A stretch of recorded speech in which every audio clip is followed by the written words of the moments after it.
The agreement was finished before a single signature hit the page. For 11 months, teams of negotiators had pushed through sleepless weeks, political tripwires, and near-fatal breakdowns to construct what insiders privately regarded as the most consequential U.S.-Canada economic architecture in a generation. Legal teams had cleared every clause. Economists had stress-tested every projection. Even the hardest skeptics on both sides had ultimately accepted that the deal was as locked in as international diplomacy allows. The Oval Office session set for that Tuesday was never meant to involve negotiation. It was designed as a formality, a handshake, a camera moment, the official closing of a $480 billion framework built to transform energy flows, industrial supply chains, agricultural trade, and digital commerce between two long-standing allies. Press statements had been written. Camera crews had been positioned. The world's financial press was waiting for a rare signal of stability in an increasingly fractured global order. But what unfolded inside that room bore no resemblance to what had been planned. The American president entered ahead of schedule, flanked by a compact circle of senior staff. Seconds later, the Canadian Prime Minister arrived with his own team. Those present would later characterize the energy in the room as tightly wound, not hostile, but saturated with expectation. Every person in that space believed the process was over. They were there to close it, not contest it. Talking points had been distributed. Documents were stacked in order. Both delegations settled into position for a brief exchange before the formalities began. Then, within the first minutes, the temperature shifted. The opening language from the American delegation carried no trace of partnership. Instead, it repositioned the entire agreement as an act of generosity, a concession extracted after sustained American pressure. Energy cooperation was framed not as shared gain, but as access that had been permitted. Mineral provisions were presented not as joint strategy, but as resource alignment dictated by American priorities. Even the dispute resolution structure, the most painstakingly negotiated element of the entire framework, was brushed aside as procedural decoration rather than a hard-won balance of power. Mark Carney did not respond. Those in the room noted that he barely registered movement. No visible reaction. No pushback. No attempt to correct the record. Just absolute stillness, the kind that is not passive, but surgical. 11 minutes passed inside that imbalance, and in diplomacy, silence is never neutral. It is diagnostic. By the 12th minute, the meeting had ceased to be about finalizing anything. It had become a test of who held power over the narrative. The American president leaned in and delivered a remark that multiple sources later confirmed as the breaking point. It was not structured as negotiation. It was delivered as a declaration of dominance, a statement that did not merely assert American strength, but actively reduced Canada to the role of a dependent, a country that required the agreement far more than the United States did, a nation that should consider itself fortunate to have been included at all, rather than recognized as an equal architect. That landed with a force no document could contain, because it did not attack the numbers. It attacked the standing. And in diplomatic reality, standing is not ceremonial. It is load-bearing. Several seconds passed without response. No rebuttal. No correction. No defense. Just silence that thickened with every moment that went unanswered. Observers would later describe it as the precise instant when the meeting stopped being an economic event and became a question of principle. Then Mark Carney closed his folder. There was nothing theatrical about it. No sharp movement. No shift in expression. No audible reaction. Just a deliberate, unhurried motion that every individual in the room immediately understood as absolute. Pages aligned, hands flat, chair drawn back. He rose to his feet, and in that moment, according to everyone present, the room collectively registered that something had concluded. Not the session, not the discussion, but the deal itself, irreversibly. What followed would be dissected across governments and broadcast across every major newsroom on Earth. But inside that room, it lasted only seconds. Carney fixed his gaze directly on the American president and delivered 7 words. They did not escalate. They terminated. Then he walked out. The room did not move immediately. For several seconds, no one was entirely certain what had just occurred. High-level diplomatic meetings do not end this way. They have protocols, structured transitions, managed exits, deliberate off-ramps. This was none of those things. This was complete, final, irreversible. Carney had sought no clarification.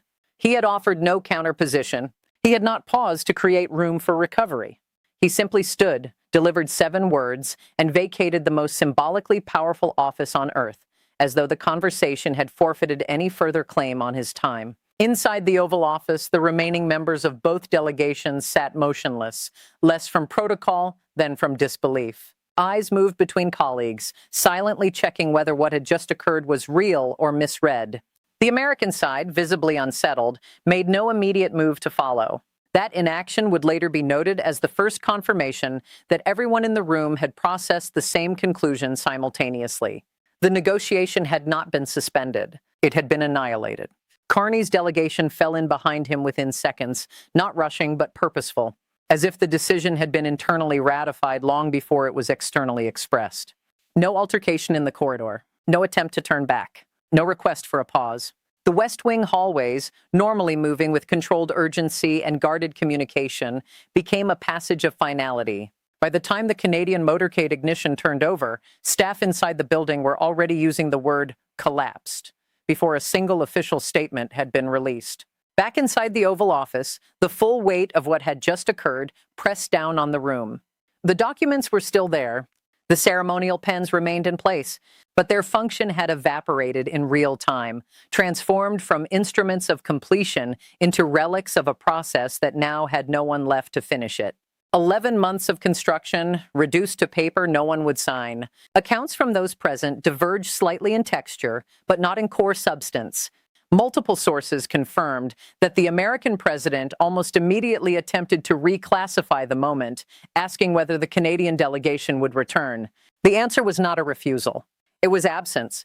The absence of movement. The absence of any signal that what had been decided remained open. And in diplomatic terms, absence carries more weight than a formal no. Within minutes, internal communication networks activated across both buildings. Secure lines opened. The language in circulation shifted, from delay to incident to breakdown, and finally to a phrase rarely deployed in the middle of a live high-stakes engagement: termination without conclusion. What amplified the gravity was not only that the deal had collapsed, but the speed at which everyone understood it could not be revived under the same conditions. The damage was no longer structural. It was relational. The trust scaffolding supporting 11 months of negotiation had been fractured in under 15 minutes. Outside, the Canadian motorcade pulled away before any coordinated communications response could be assembled. No joint statement, no shared account, no mutually agreed framing. That vacuum became its own signal, because in modern diplomacy, silence following collapse does not go unread. It is interpreted. Inside Washington, containment efforts began almost immediately. Officials attempted to categorize the breakdown as a pause. That framing did not hold. By the time fragmented accounts began reaching journalists, the dominant interpretation had already hardened into something far more severe. The deal had not stalled. It had been walked away from. And the reason, still largely opaque to the public at that moment, had become the single most urgent question in every briefing room in the Capitol. What exactly was said in those final seconds that compelled a sitting head of government to stand up mid-ceremony and walk out of the world's most prominent negotiating room? That question would not stay unanswered long. Within hours, consistent accounts began emerging from individuals who had been in the room. Not transcripts, not official records, but aligned testimony, accounts that varied in emotional texture but were structurally identical. The American president had delivered a statement that recast the entire framework not as a product of joint construction, but as an American grant. Not a partnership, a dispensation, a redefinition of roles so asymmetric that the concept of mutual agreement ceased to function. Carney's response was not economic. It was architectural. He responded to the structure of what had been said, to what it revealed about how Canada was being positioned, and then he closed the negotiation in 7 words that sent Washington into a scramble, not just to explain what had happened, but to reckon with how it had been allowed to reach that point at all. By the time darkness fell over the Capitol, the Oval Office no longer represented the site of a signed agreement. It represented the exact moment a deal became impossible. Official confirmations trickled into the press, but the story had already outrun the institutions trying to control it. Not because of public statements, but because too many internal versions of the same event were already moving through too many hands at once. Every account aligned on a single point. The meeting ended abruptly, following a brief exchange between the two principals. But the interpretation of that exchange was already fracturing along lines of political loyalty and institutional damage control. Inside the White House, the objective had shifted entirely, from restarting negotiations to constructing a narrative that did not project a loss of control. That task proved unmanageable as additional details emerged. The fragments all pointed in the same direction. The collapse was not triggered by policy disagreement. It was triggered by a fundamental rupture in relational positioning. The American president's remarks, reconstructed through multiple sources, had not employed the language of negotiation.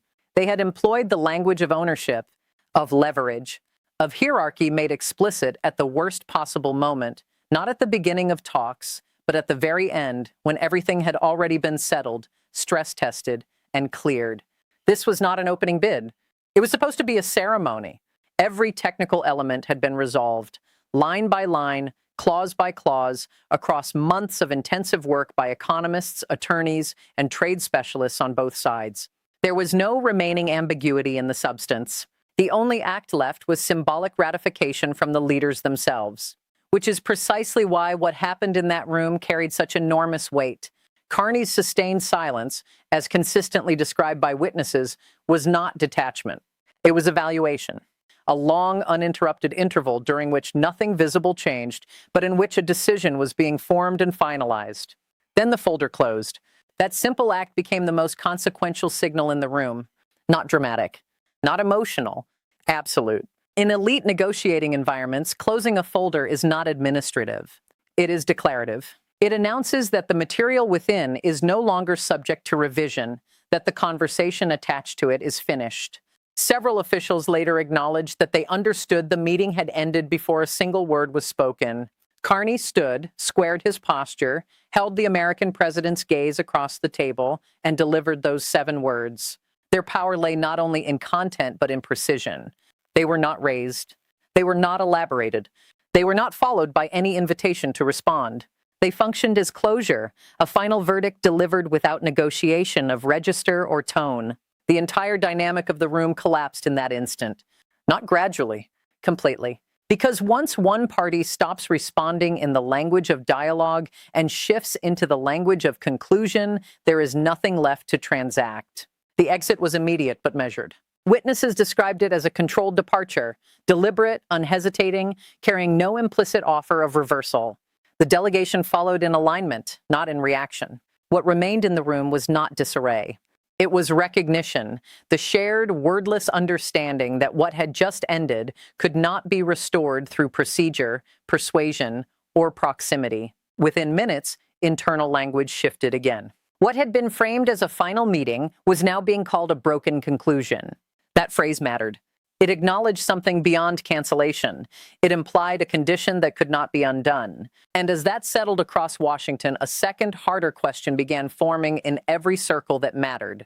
If the deal did not collapse over economics and did not collapse over technical disagreement, then what precisely caused a $480 billion agreement, already complete, already structured, already positioned for signature, to disintegrate in under 15 minutes? The answer, according to every consistent account now in circulation, was not in any document on that table. It was in the moment the negotiation stopped being about trade and became about something neither side had put on paper: the question of whether two nations were genuinely equal, or whether one had always assumed it was more equal than the other. No press release could bridge that gap. No follow-up call could reset what had been revealed. 11 months, hundreds of negotiators, hundreds of billions in projected economic value. All of it undone, not by a legal veto, not by a market shock, not by a failure in the fine print, but by 7 words spoken in a quiet room, and a leader who chose to stand up rather than sit beneath language that reduced what his country had spent 11 months building. Subscribe to U.S. Trump Legacy for daily updates. Hit the bell icon so you never miss a post.